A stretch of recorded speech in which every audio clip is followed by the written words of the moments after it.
So Donald Trump now has the lowest approval rating of any president in the last 80 years, and the only one that was lower than this one is the one from when he was in office the first time.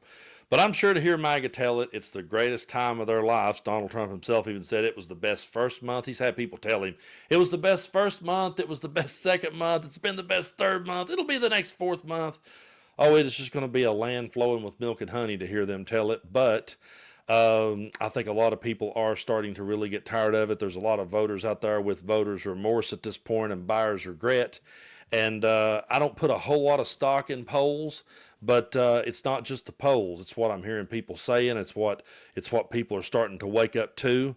And so let's hope that Donald Trump's popularity continues to plummet so that we might be able to put this MAGA nightmare to bed once and for all. I'm going to read you an article here from ABC News about this approval rating, and I want to thank y'all so much for supporting what I do here on the channel. If you like the kind of content I do and want to support it, you can hit the subscribe button. Doesn't cost you anything to do so. So let's go here to this article. Trump has the lowest 100-day approval rating in 80 years. Majority of voters disapprove of many of Trump's policies, the poll found. So I'm just going to kind of read along here and react in real time as I read it. And no, I've not read it all the way through yet. So this is it. It's my first time really reading it all the way through. So Donald Trump has the lowest 100-day job approval rating of any president in the past 80 years, with public pushback on many of his policies and extensive economic discontent, including broad fears of a recession, according to a new ABC News poll, Washington Post, and IP, I don't know how to say that last word. So yet he still beats Democrats in Congress in terms of trust to handle the nation's main problems. And that is what will always truly blow my mind. But it actually shows you that the Republicans have done a really good job over the years of demonizing Democrats. And I really do believe there are a lot of people out there who votes for Donald Trump and does believe he's a crook, and they do believe he's a criminal. They do believe he's a bad guy, but they still trust him with the main issues. I will never, ever understand that, but I'm never shocked when I read it. So 39% of respondents in this ABC News and Washington Post poll said they approve of how Trump is handling his job as president, is down 6 percentage points from February, while 55% said they disapprove. The previous low in approval for a president at or near their 100 days in office dates back to 1945, was Trump's 42% in 2017. So there was 1945, then there was Trump in 2017, and now there's Trump in 2025. That's the three lowest approval ratings of all time. So perhaps most, excuse me, folks, these East Tennessee allergies are killing me, but perhaps most threatening to Trump, given his promise of an economic turnaround, is the extent of negative views on the economy. 72% said they think it is very or somewhat likely that his economic policies will cause a recession in the short term. 73% said the economy is in bad shape. 53% said it's gotten worse since Trump took office, and 41% said their own finances have worsened, which is as many as those who said so under President Joe Biden last summer. Now, take a look at this. 62% said prices, which as a candidate Trump pledged to curb, are rising. 71% said they see his tariffs as a negative factor in price inflation.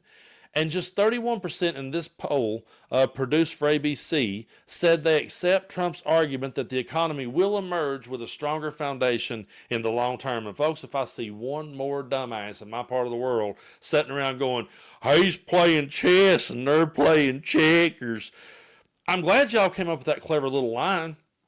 But that ain't what you said he was going to do leading up to this. You said he was going to fix it all as president-elect. You said it would happen on day one. And when it didn't, you had to find a new hoop in your mental gymnastics game to jump through. They just moved the hoop from, I'm going to fix it on day one, jump through this, everybody, to, oh, he's playing chess and they're playing checkers, jump through this one. It's so ridiculous. I can't take anyone serious that says stuff like that, and I roll my eyes and almost barf every time I see someone say it. But negative assessments go beyond the economy. 65% said Trump's administration is trying to avoid complying with federal court orders. Now, that's one thing I don't understand, how that 64% says they think he's doing it. He's doing it. It's like he's doing it clearly right in front of our face. Well, 64% thinks Jesse James robbed a train. Really? I mean, he did it, folks. I don't get that at all. 62% said they don't think his administration respects the rule of law. Oh, man. Anyway, majorities also expressed concern that the president will do too much to reduce the size and role of government, 58%. Argued he's acted beyond his authority as president without justification, 56%.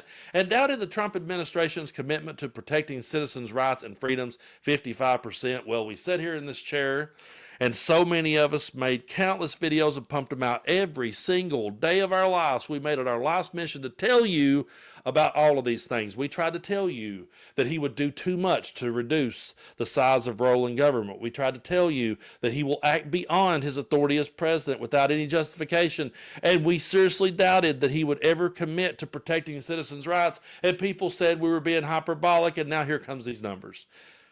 It is super, super frustrating. But right here on ABC News, you can go to that PDF there for the full results. Now, anywhere from 57 to 67% of Americans said they disapprove of Trump's performance on 6 of 7 issues tested in the survey, including at least 6 in 10 on his handling of the stock market, tariffs, foreign relations, and the economy overall. Fewer, 53%, said they disapprove of his handling of immigration. 6 in 10 or more said they oppose various administration initiatives, peaking at 77% opposed to cuts in federal funding for medical research.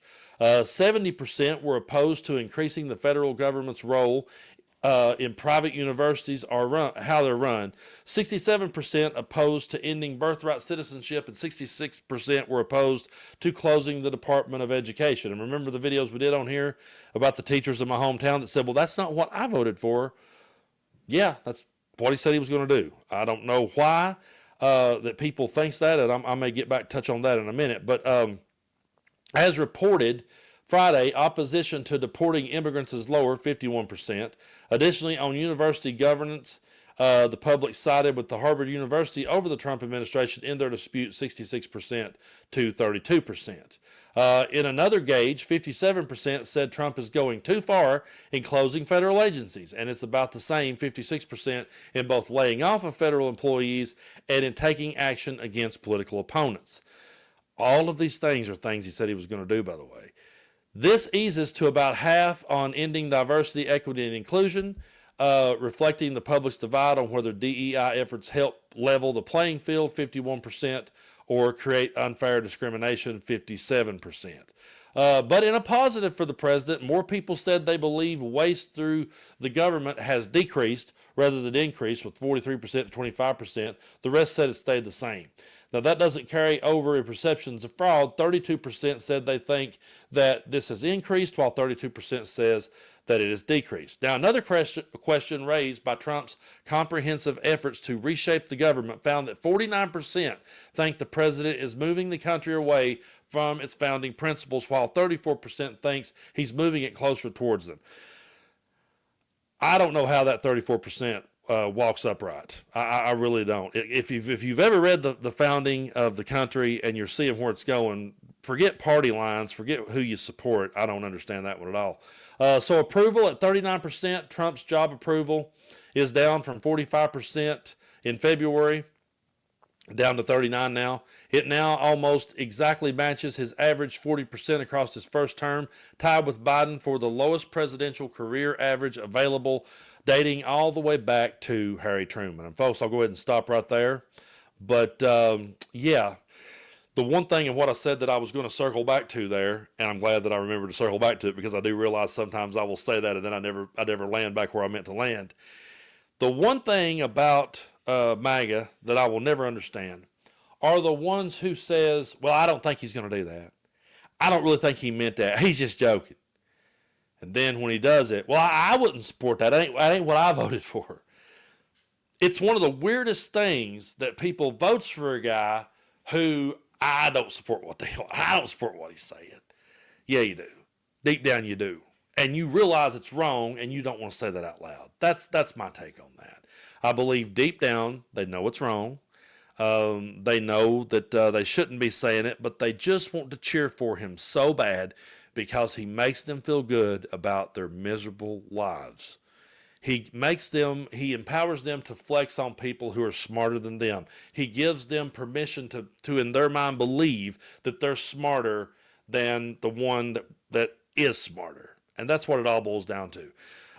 But the saddest part about all of this to me, and like I said, I don't put a whole lot of stock in polls, but the saddest part about all of this to me when I read numbers like that is we told you so on every single pointer.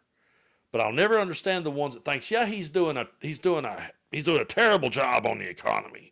He's taken our country away from everything we were ever founded on. He has no respect for the rule of law, but I still trust him more than I do a Democrat for the main issues.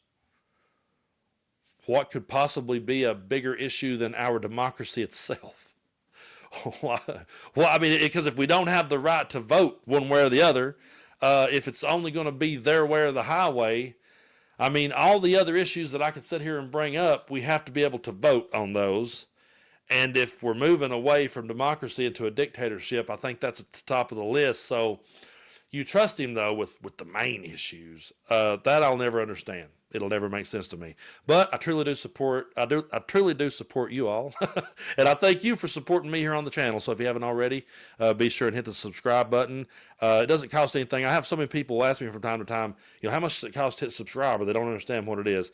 It doesn't cost anything. All it's going to do is notify you when I post videos. And if you ever do want to contribute a few bucks, we have members only here on YouTube. We also have Patreon, which is in the description of this video. And I've been writing over on Substack, and people can contribute over there. So I truly do appreciate everyone for your support, and we will keep calling this out. And I'll tell you this much, it just really sucks saying, we told you so.